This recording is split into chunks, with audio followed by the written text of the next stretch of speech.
ورحمۃ اللہ وبرکاتہ۔ ویورز، آج کی اس ویڈیو میں آپ کے ساتھ درود تنجینہ کا وظیفہ شیئر کریں گے۔ درود تنجینہ سے مراد وہ درود شریف ہے جسے پڑھنے سے ہر مشکل مہم آسان ہو جاتی ہے۔ علامہ فاقہانی نے قمر منیر میں ایک بزرگ شیخ موسیٰ کا واقعہ بیان کیا ہے۔ انہوں نے بتایا کہ ہم ایک قافلے کے ساتھ ایک بحری جہاز میں سفر کر رہے تھے کہ جہاز طوفان کی زد میں آ گیا۔ یہ طوفان قہر خداوندی بن کر جہاز کو ہلانے لگا۔ ہم لوگ یقین کر بیٹھے کہ جہاز ڈوبنے والا ہے اور ہم مر جائیں گے، کیونکہ ملاحوں نے بھی یہ سمجھ لیا تھا کہ اتنے تند و تیز طوفان سے کوئی قسمت والا جہاز ہی بچ سکتا ہے۔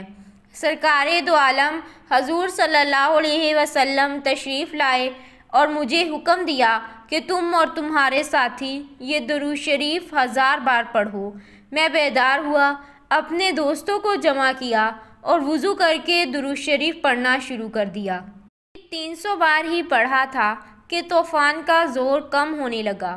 آہستہ آہستہ طوفان رک گیا اور تھوڑے ہی وقت میں آسمان صاف ہو گیا اور سمندر کی سطح پرامن ہو گئی۔ اس درود پاک کی برکت سے تمام جہاز والوں کو نجات مل گئی۔ اس درود پاک کا نام درود تجی یا تنجینہ رکھا گیا۔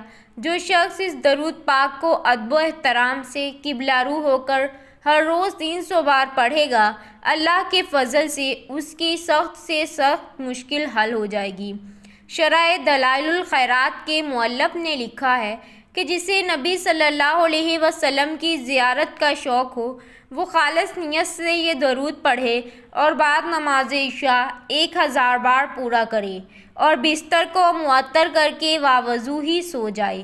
انشاءاللہ 40 روز کے اندر اندر ہی زیارت رسول صلی اللہ علیہ وسلم نصیب ہوگی، اور اللہ کرم کرے تو ہو سکتا ہے 1 ہفتے کے اندر اندر ہی زیارت نصیب ہو جائے۔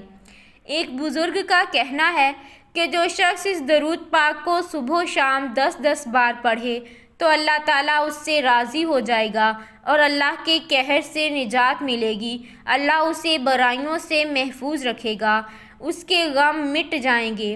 اس درود پاک کی ایک خصوصیت یہ بھی ہے کہ جو شخص بیماری سے تنگ آ کر طبیبوں اور ڈاکٹروں سے مایوس ہو گیا، اسے چاہیے کہ اس درود پاک کو کثرت سے پڑھے۔ انشاءاللہ بیماری کی تکلیف سے نجات ملے گی۔